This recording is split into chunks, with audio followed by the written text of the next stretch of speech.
নমস্কার, আমাদের কৃষ্ণা টক্স বাংলা চ্যানেলে আপনাদের স্বাগতম। আজকের ভাবনা, তোমারও করুণা বিনা কেহই তো তোমারে পায় না। কখনো কখনো মনে হয় জীবনে কঠোর সাধনা করেও কেন ঈশ্বরকে অনুভব করা যায় না। আমরা ভাবি শুধু চেষ্টা বা পুজো দিয়েই তাকে পাওয়া সম্ভব, কিন্তু তার কাছে পৌঁছানোর জন্য প্রয়োজন তারই দয়া। তার করুণা হলো সেই অদৃশ্য শক্তি যা সব বাধা দূর করে দেয়। তার দয়া ছাড়া আমরা হাজার চেষ্টা করেও এই মায়ার বাঁধন কাটতে পারি না। ঈশ্বর প্রাপ্তির মূল চাবিকাঠি হল তার নিঃশর্ত কৃপা।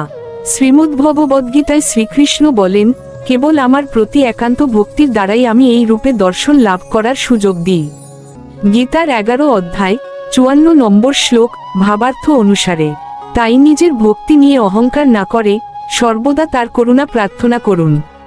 তার কৃপাই আপনাকে তার কাছে পৌঁছাতে সাহায্য করবে।